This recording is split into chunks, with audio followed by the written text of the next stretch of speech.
A paz do Senhor, queridos. Mais um dia estamos aqui para mais uma pré-aula, um ensinamento bíblico da Cristologia. A lição ou as lições dos jovens na revista da CPAD está tratando do assunto Jesus Cristo homem, Jesus Cristo Deus. Então esse assunto de Cristologia, que é um assunto delicioso de se estudar, é uma bênção. Nós vamos falar hoje a respeito da humanidade de Jesus Cristo e a sua deidade.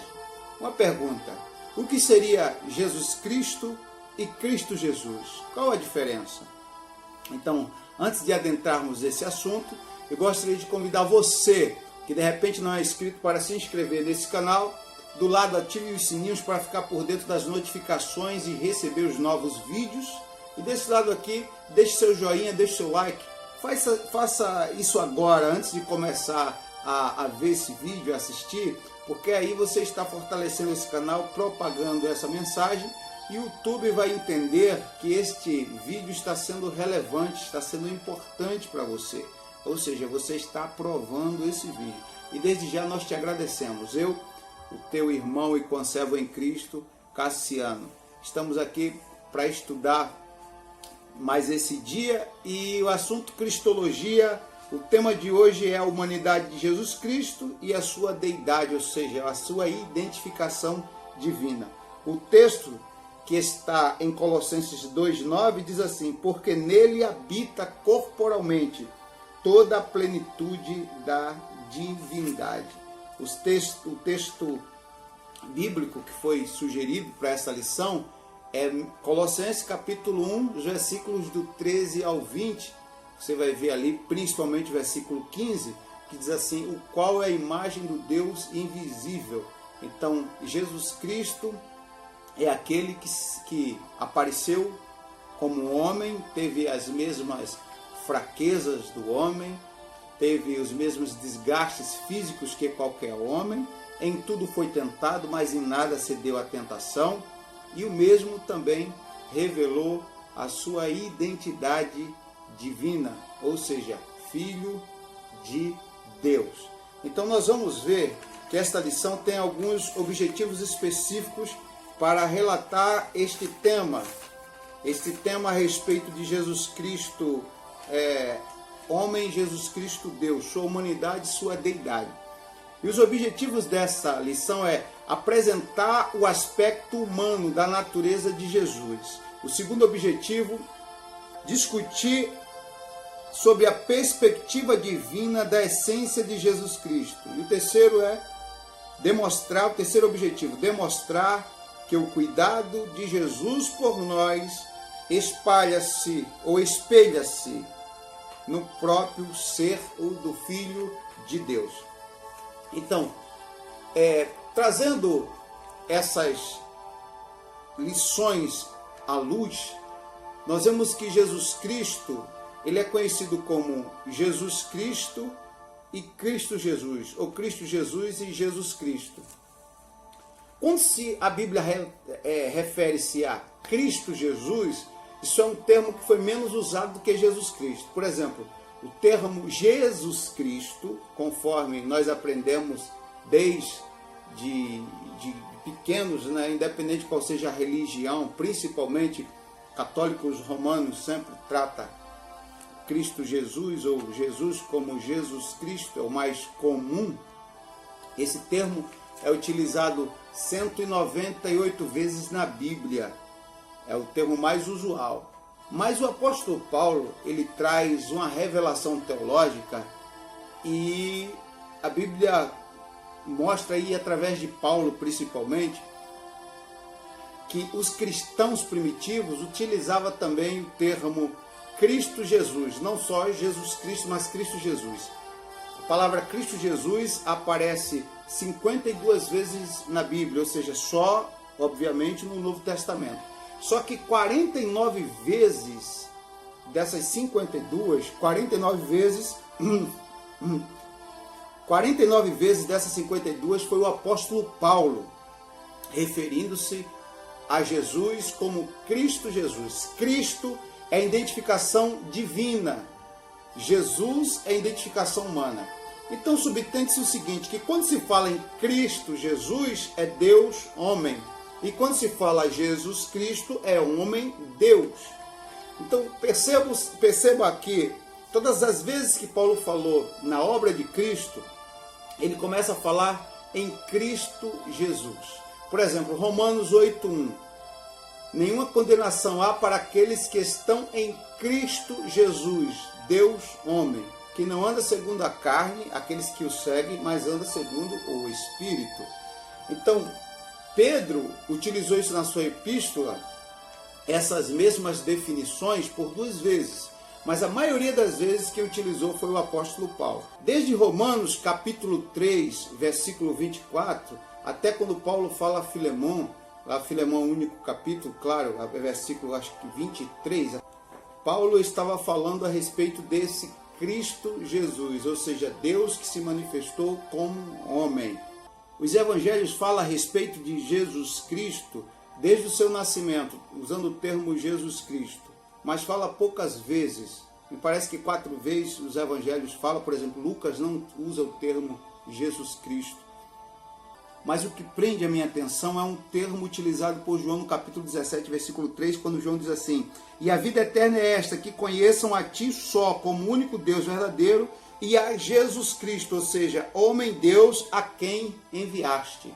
E o mesmo João, escrevendo a sua primeira epístola, no capítulo 1, versículo 7, ele diz assim, que se andarmos na luz como ele na luz está, temos comunhão uns com os outros, e o sangue de Jesus Cristo, seu Filho, nos purifica de todo o pecado. E esse mesmo Jesus Cristo é retratado como escândalo e loucura. 1 Coríntios capítulo 1, versículo 22 e 23 diz assim: porque os judeus pedem um sinal e os gregos buscam sabedoria, mas nós pregamos a Jesus Cristo crucificado, que é escândalo para os judeus e loucura para os gregos. Por que a Bíblia usa o termo escândalo e loucura? Porque o judeu era símbolo da religiosidade, os gregos símbolos da intelectualidade. Então seria difícil para um religioso entender a crucificação. Como é que Deus cumpre aquilo que está em João, que é o texto áureo da Bíblia, 3,16. Deus amou o mundo de tal maneira que enviou o seu Filho, para que todos aqueles que nele creem não pereçam, mas tenham vida eterna. Deus enviou para que ele morresse. Então, como pode um religioso entender isso? Isso era um escândalo para os judeus. O Filho de Deus morrer vituperado, envergonhado publicamente na cruz. Como também era loucura para os intelectuais gregos acreditarem que alguém morreu e ao terceiro dia ressuscitou.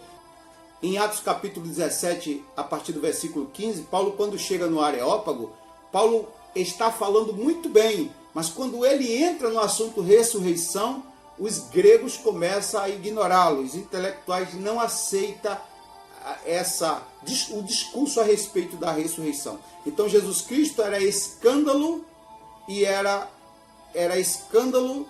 loucura. Era escândalo para os religiosos por conta da sua morte e era loucura para os intelectuais por conta da sua ressurreição. Mas os pontos finais da nossa fé cristã são esses dois. O seu nascimento e a sua morte e ressurreição. Se o nascimento virginal de Cristo não fosse pregoado conforme o é, ou não acontecesse conforme aconteceu, com certeza o cristianismo não teria o mesmo significado, a mesma relevância, a mesma importância, bem como também a sua morte vicária, a sua morte expiatória e a sua ressurreição. Então está aí o cerne, a espinha dorsal do cristianismo, o nascimento e a morte de Cristo, o seu nascimento virginal e a sua morte de cruz e a sua ressurreição. Glória a Deus. Jesus Cristo, homem Deus, Cristo Jesus, Deus homem. E para entender melhor a respeito desse Deus homem, Isaías no capítulo 7, versículo 14, Isaías recebe a revelação do contexto de Gênesis 3,15, quando Deus disse que nasceria um que pisaria a cabeça da serpente. Isaías entendeu essa revelação, e quando Deus disse que nasceria da semente da mulher, Isaías entendeu que da semente da mulher não necessitaria da semente de um homem. Então Isaías 7,14 disse: porque a virgem conceberá e dará à luz um filho, seu nome será Emanuel, Deus conosco. Emanuel, ou seja, um Deus, El, emana, um Deus que emana, ou um Deus dentro de um vaso de barro. Esse vaso de barro seríamos nós, homens, ou seja, Deus dentro de um homem. Esse Deus dentro de um homem nasceria de uma virgem. Esse Deus, Emanuel, estaria no meio de nós, um Deus que emana, um Deus que está dentro do homem, um Deus que habita em um corpo, em uma matéria, em um corpo como o corpo de qualquer homem. Esse seria o Emanuel, o Deus conosco. Só que a Bíblia diz assim, um menino nos nasceu e um filho se nos deu. A Bíblia está gramaticalmente correta, porque não seria o contrário. Um menino nasce, mas um filho não nasce, um filho se doa. Porque aí revela a dupla identidade da natureza de Cristo. A sua identidade humana e a sua identidade divina. Quando diz um menino nos nasceu, é porque o menino nasceria. O menino, ele teria uma mãe, mas não teria um pai, porque José não foi pai do menino. Ou seja, o menino nasceu sem o intermédio de um sêmen masculino. Então o menino nasceu, o menino teve fome, o menino teve sede, o menino cresceu, o menino teve sono, o menino teve todas as outras fraquezas. Em tudo o menino cresceu e ele foi tentado, mas nada cedeu à tentação. Agora a Bíblia diz que um filho se nos deu. Quem é esse filho? A Bíblia diz lá em João capítulo 3, versículo 16, porque Deus amou o mundo de tal maneira que deu o seu filho, ele entregou o seu filho. Então o menino nos nasceu, um filho se nos deu. Já esse filho tinha pai celeste, mas não tinha mãe. Esse filho, em vez de ter sede, ele disse, eu sou a fonte da água viva, João 7, 35 e 37. Esse mesmo filho, em vez de ter fome, ele disse em João capítulo 6, a partir do versículo 36, eu sou o pão da vida. Então esse menino, diferente do filho, diferente do menino, o filho, em vez de dormir, ele disse, vinde a mim todos vós que estáis cansados e sobrecarregados, Mateus 11, 28, eu vos aliviarei. O menino revela a identidade humana, o filho revela a identidade divina. Mesmo com a sua identidade divina, Paulo traz uma revelação teológica linda. Na sua epístola aos Filipenses, capítulo 2, versículo 5, ele disse, de sorte que haja em vós os mesmos sentimentos que houve também em Cristo Jesus, que sendo em forma de Deus, não teve por usurpação ser igual a Deus, mas aniquilou-se a si mesmo, sendo obediente até a morte, morte de cruz. E ele foi obediente, tomando forma de servo, foi obediente até a morte, e morte de cruz.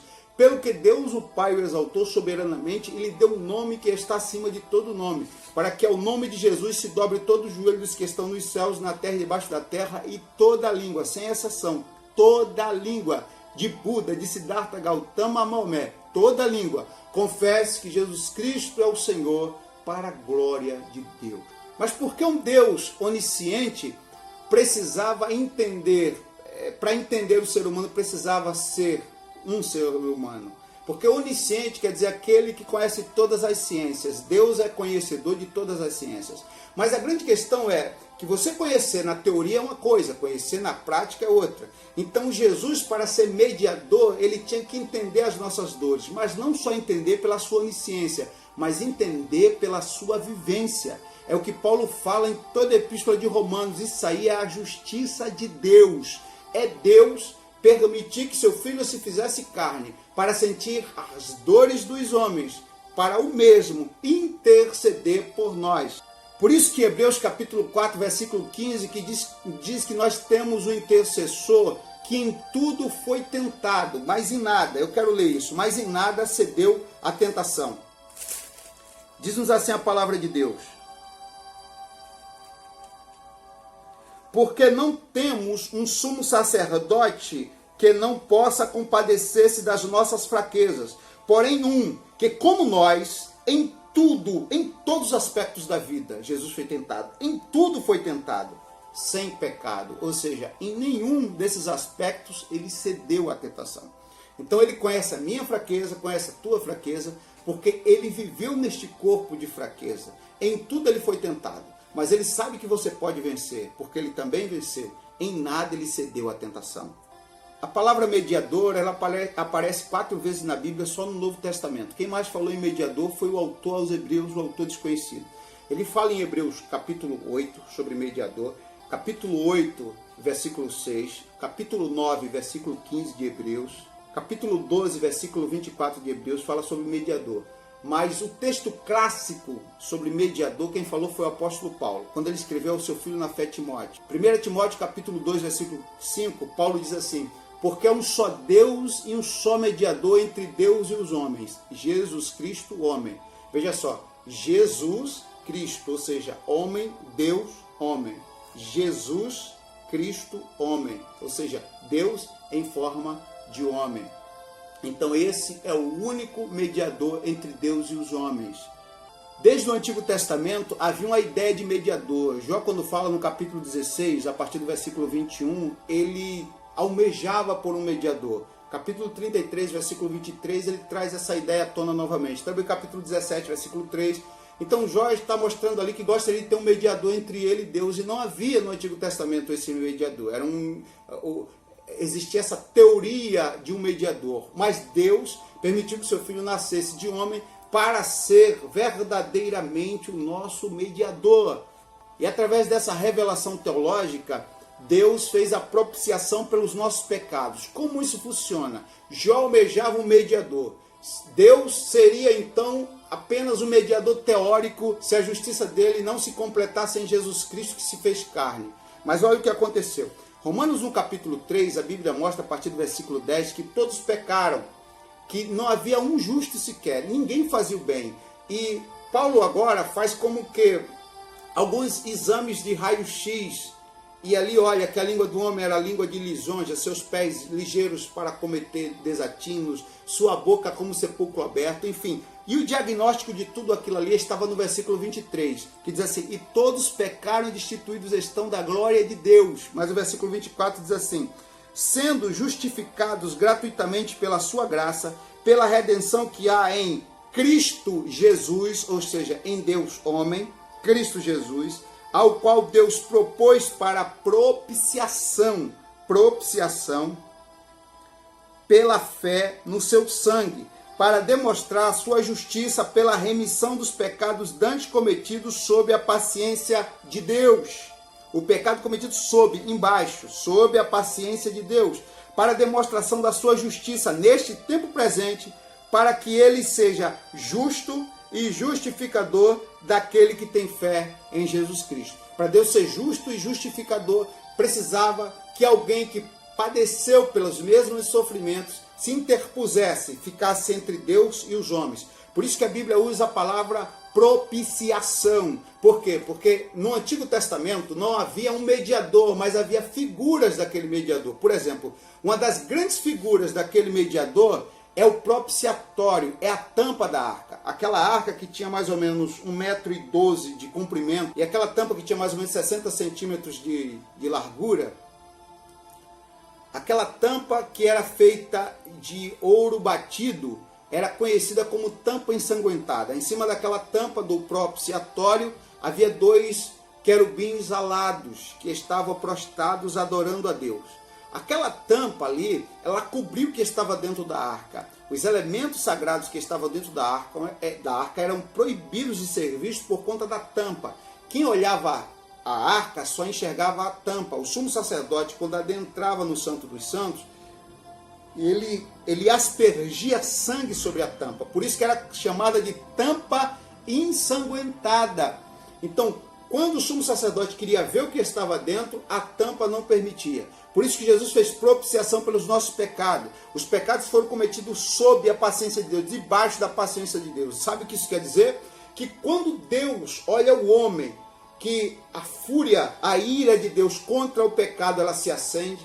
Quando esse homem está remido pelo sangue de Jesus, antes de Deus ver o homem para o destruir, Deus vê entre o homem e ele uma tampa ensanguentada. Alguém que com os braços abertos, morreu na cruz por nós. Então Jesus é o nosso propiciatório, fez propiciação por nós, é a nossa tampa ensanguentada. Foi por isso que ele tinha que passar pelas agrúrias humanas, pelas crises humanas, pelas fraquezas humanas, para, experimentando tudo isso, ser o mediador entre nós e Deus.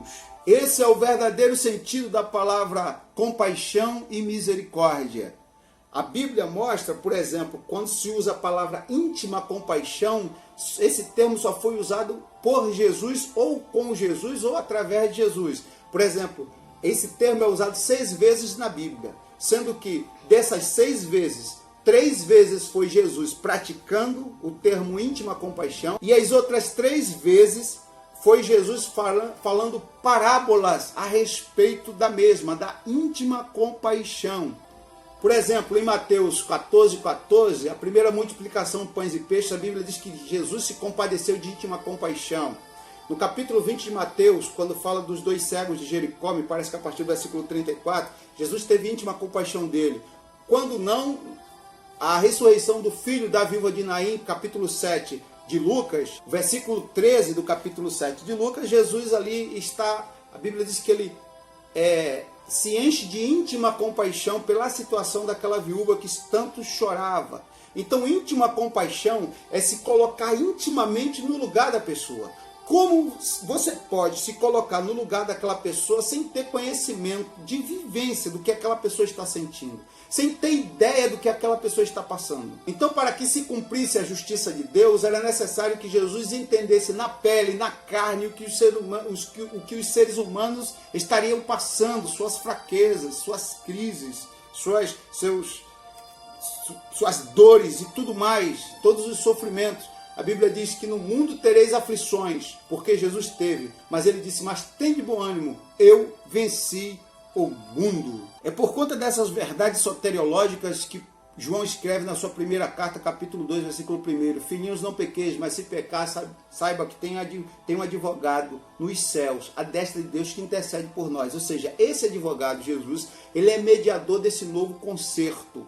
A Bíblia mostra que ele se coloca diante do Pai para interceder por nós. E o que eu acho mais lindo quando se fala em intercessão é o que Paulo escreveu aos Romanos capítulo 8, versículo 27, diz assim: e aquele que examina os corações sabe qual é a intenção do Espírito, e é ele que, segundo Deus, intercede pelos santos. E sabemos que todas as coisas contribuem juntamente para o bem daqueles que amam a Deus, daqueles que são chamados por seu decreto.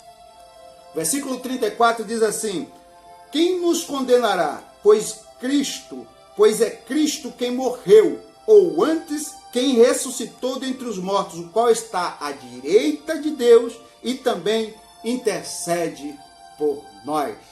Isaías, capítulo 53, para finalizar.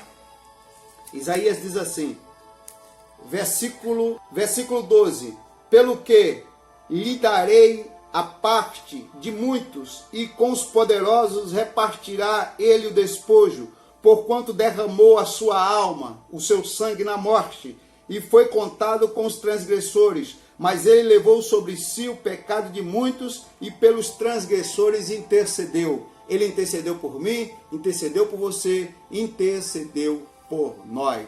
Este é Jesus Cristo, homem, Jesus Cristo, Deus. A sua identidade humana e a sua identidade divina. Ou seja, foi completo como Deus e foi completo também como homem. Essa foi a nossa pré-aula de hoje.